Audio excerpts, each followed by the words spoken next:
10월 25일 토요일 J리그1 분석 시작하겠습니다. 모든 경기 분석은 카페에서 확인 바랍니다. 우라와 포메이션은 4-2-3-1이며 전체적인 라인 밸런스와 점유율 유지에 강점을 보인다. 마스오는 좌측에서 폭넓은 움직임으로 상대의 측면 수비를 끌어내며 컷백 타이밍이 정확하다. 세키네는 오버래핑 시 공격 전환 속도를 높이고 볼을 빼앗긴 직후에도 빠르게 역압박을 시도한다. 구스타프손은 팀 전술의 핵심이다. 하프스페이스에서 공을 받자마자 빠르게 전진하며 상대 중원 간격이 벌어지는 타이밍에 맞춰 침투 타이밍을 잡는 데 탁월하다. 우라와는 전환 템포가 빠르고 세컨드 볼 싸움에서도 안정적인 커버 라인을 유지한다. 또한 홈에서 경기 템포를 조절하며 상대 체력 소모를 유도하는 경기 운영 능력도 탁월하다. 이날 경기에서는 구스타프손의 중앙 침투가 마치다의 수비 라인을 직접 흔들 핵심 변수로 작용할 것이다. 마치다 포메이션은 3-4-3이며 기본적으로 전방 압박을 통한 강한 전진 축구를 구사한다. 후지오 소마는 공격 전환 시 폭넓게 움직이며 세컨드 볼을 빠르게 연결한다. 시모다는 빌드업 시작점이지만 최근 일정 누적으로 움직임의 날카로움이 떨어졌다. 문제는 체력이다. ACL 청도 원정 이후 마치다 선수단의 피로도가 심각하게 누적되어 있다.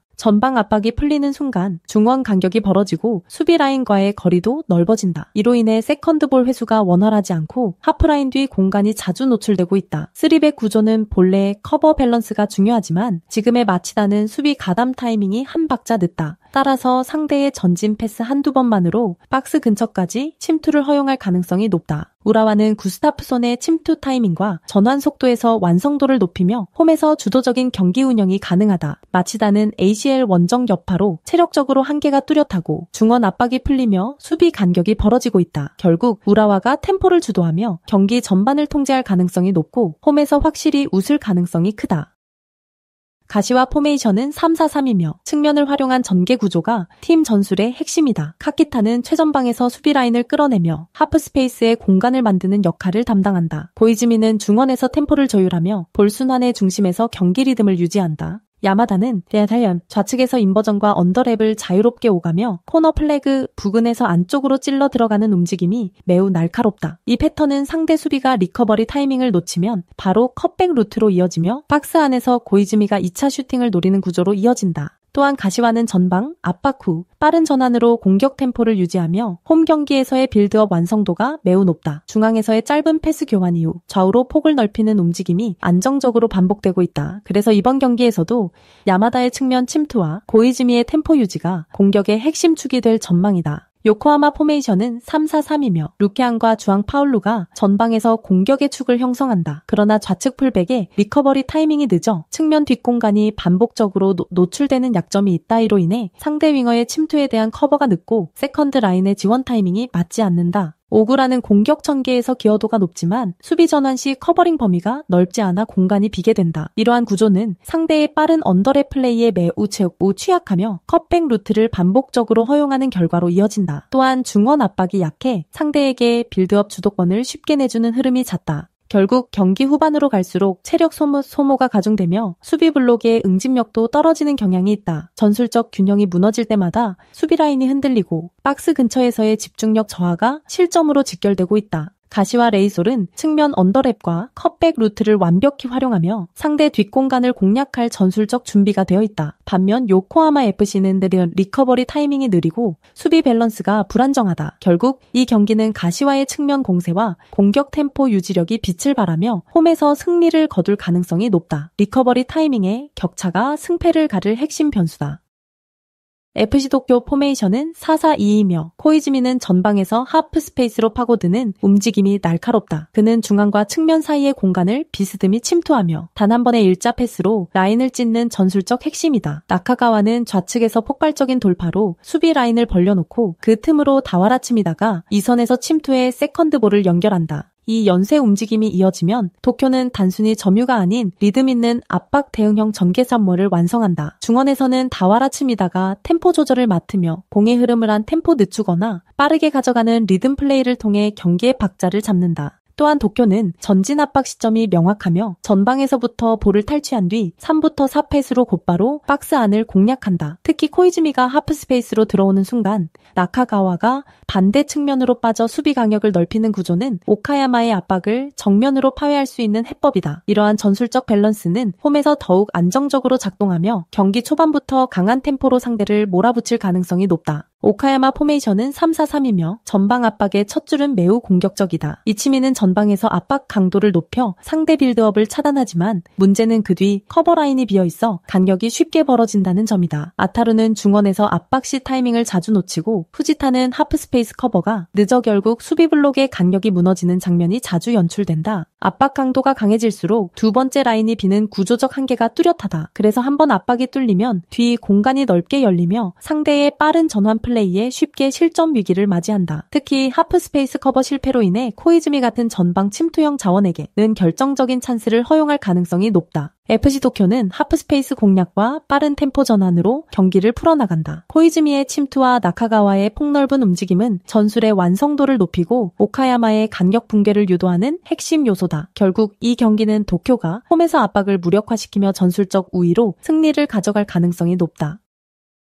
요코하마 포메이션은 4-2-3-1이며 타니무라는 중앙에서 압박과 전진 패스를 동시에 수행하며 경기 템포를 조율한다. 그는 짧은 거리 패스 교환을 통해 중원 점유율을 높이고 전방으로의 연결 속도를 끌어올리는 데 강점을 보인다. 미야이치는 좌측 윙에서 폭발적인 스프린트와 드리블, 돌파를 활용해 상대 수비를 넓히는 역할을 맡고 있다. 그의 순간적인 속도 변화는 히로시마의 300 수비 강역을 벌리고 측면에서 중앙으로 파고드는 루트를 열어준다. 우에나카는 전방에서 연계와 마무리를 겸하는 타입으로 하프스페이스 진입 타이밍이 매우 날카롭다. 특히 최근 경기에서는 중원과의 연계가 개선되며 세컨드 찬스 창출 빈도도 눈에 띄게 증가했다. 요코하마는 홈에서 충분한 휴식을 취한 상태로 경기 초반부터 높은 템포를 유지할 수 있는 체력적 여유가 있다. 그래서 전반부터 중원 점유율을 가져가며 강한 압박으로 히로시마의 빌드업을 제어할 가능성이 높다. 이 팀의 장점은 체력 유지력뿐만 아니라 빠른 전환과 유기적인 포지셔닝으로 경기 리듬을 끊임없이 유지할 수 있다는 점이다. 히로시마 포메이션은 3-4-3이며 제르만과 나카지마가 전방에서 공격 전환의 핵심 축을 맡고 있다. 키노시타는 중원에서 볼 배급을 시도하지만 경기 강역이 촘촘한 일정 속에서 템포 조절이 쉽지 않다. 히로시마는 최근 울산과의 ACL 일정을 소화한 뒤 며칠의 휴식도 없이 다시 리그 경기에 나서는 강행군 상태다. 그로 인해 전방 압박과 복귀 타이밍이 느려지고 중원에서의 커버 밸런스가 무너지는 장면이 잦다. 특히 후반으로 갈수록 세컨드볼 회수율이 떨어지며 수비 전환 시 간격 유지가 어렵다. 제르망이 체력 부담으로 전진 타이밍이 늦어지면 공격 루트 자체가 단조로워진다. 나카지마의 개인기 의존도가 높지만 요코하마의 조직적인 압박을 뚫기에는 역부족이다. 결국 체력 누적이 경기 후반 집중력 저하로 이어지며 수비 간격이 벌어지는 패턴이 반복될 것으로 예상된다.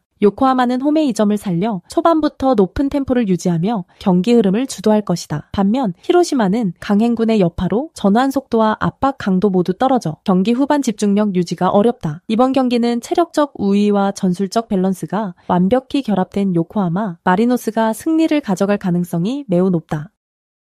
시미즈 포메이션은 3-4-3이며 경기 템포 조절과 전환 속도에서 리그 내 상위권 수준의 완성도를 보인다. 타카하시는 중원에서 압박을 벗겨내는 드리블 능력이 뛰어나며 세컨드볼 회수 후 빠르게 전방으로 연결하는 패스 정확도가 돋보인다. 마스자기는 전방, 압박 시 강한 피지컬을 활용해 상대 수비 라인을 밀어붙이고 공격 전환 순간에는 폭넓은 활동 방향으로 공간을 넓힌다. 카피샤바는 시미즈 공격의 중심이며 세컨드볼 이후 전환 타이밍을 정확히 읽어 상대 수비 간격을 흔드는 플레이를 주도하고 있다. 그의 속도감 있는 돌파는 하프스페이스를 지속적으로 공략하며 상대 풀백을 안쪽으로 끌어들여 팀 전체 공격 구조를 유연하게 만든다. 시미즈는 세컨드볼 장악 후 전개 템포를 단숨에 끌어올리며 전환 시 이선의 마스자기와 측면 윙백이 동시에 가담해 수적 우위를 만든다. 특히 홈에서는 빠른 압박 회수 후 직선적인 공격 패턴으로 상대의 수비 밸런스를 무너뜨리는 장면이 자주 나온다. 이러한 리듬이 경기 중반 이후 지속적으로 이어진다면 결국 득점으로 연결될 가능성이 높다. 도쿄베르 포메이션은 3-4-3이며 수비 블록 유지와 후방 빌드업을 병행하지만 템포 유지력이 떨어지는 편이다. 소메노는 전방 압박에서 활동량이 많지만 박스 근처에서의 결정력은 기복이 있다. 후쿠다는 수비형 미드필더로서 커버 범위는 넓으나 전환 시 전진 패스 타이밍이 일정하지 않아 공격 템포가 자주 끊긴다. 메시노는 하프스페이스 침투를 즐겨하지만 팀 전체의 연계 속도가 느려 그의 움직임이 고립되는 경우가 많다. 도쿄베르디는 세컨드볼 상황에서 반응이 늦고 수비 전환 시 중원 간격이 벌어지며 쉽게 점유권을 잃는다. 이로 인해 경기 후반에는 수비 라인이 자연스럽게 내려앉고 상대에게 점유를 내주는 패턴이 반복된다. 결국 수비 안정성은 있으나 공격의 완결성과 속도 면에서 시미즈에 비해 명확히 열세다. 시미즈는 세컨드볼 장악과 빠른 전환으로 상대 수비 라인을 지속적으로 흔들 수 있는 팀이다. 반면 도쿄베르디는 템포 유지력과 공격 완성돼서 한계를 드러내고 있다. 이 경기는 시미즈가 홈에서 경기 리듬을 완벽히 컨트롤하며 압박 전환, 마무리의 3박자를 통해 승리할 가능성이 높다. 카피샤바의 폭발적인 침투가 이번 경기의 흐름을 결정지을 것이다.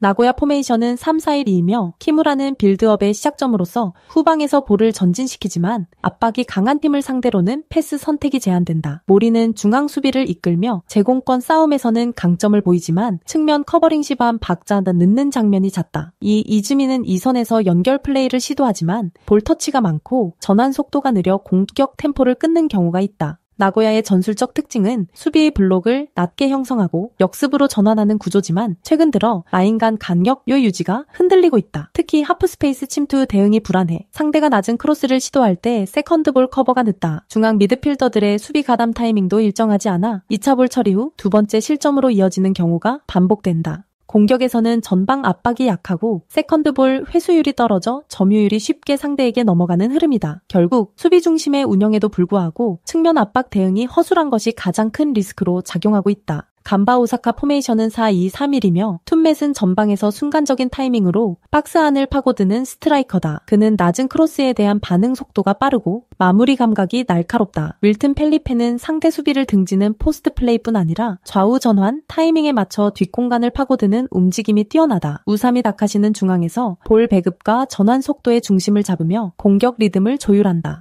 간바 오사카는 측면 깊숙이 파고든 뒤 하프스페이스에서 낮은 크로스를 시도하는 전형적인 패턴을 갖고 있다. 이 루트에서 툰맥과 윌튼 펠리페가 번갈아 마무리하며 상대 수비의 리턴 타이밍을 완전히 뺏는다. 이 패턴은 상대가 포백이든 쓰리백이든 상관없이 박스 근처에서 수비 강력을 벌리는 효과가 있다. 또한 중원에서 탈압박 후 빠른 템포로 측면 전개가 이루어지며 후방에서 공격으로의 전환 속도가 J-리그 내에서도 상위권이다. 결국 간바는 점유와 역습 모두에서 완성도도 높은 전환 능력을 보여주고 있으며 원정에서도 라인 유지가 안정적이다. 나고야는 수비 라인 간격이 넓고 측면 커버 타이밍이 느려 하프스페이스 침투에 쉽게 흔들린다. 반면 간바 오사카는 측면 전개 후 낮은 크로스로 만들어내는 찬스가 안정적으로 이어지고 있다. 우사미 다카시의 템포 조율과 툰맷 텀머 윌튼, 펠리페의 마무리가 완벽히 맞물리며 원정에서도 승리로 이어질 가능성이 높다.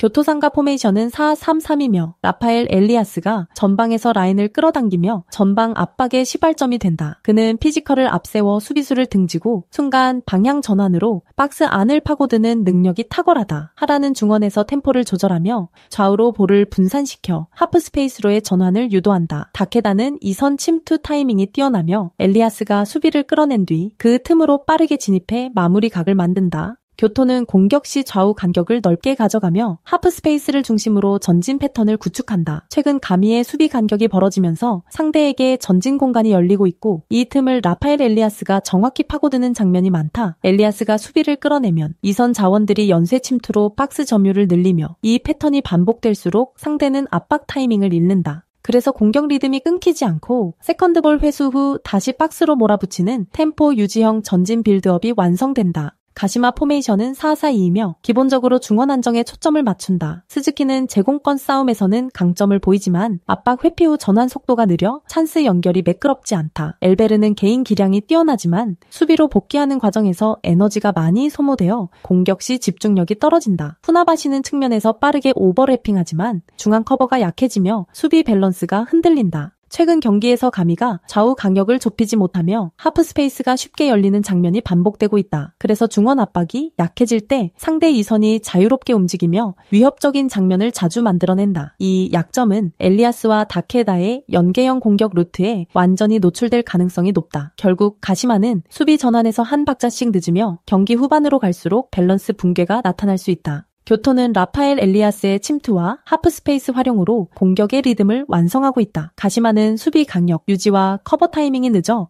교토의 템포를 따라가기 어렵다. 결국 전개 속도와 전환의 질에서 앞서는 교토 퍼플 상가가 홈에서 승리를 거둘 가능성이 높다.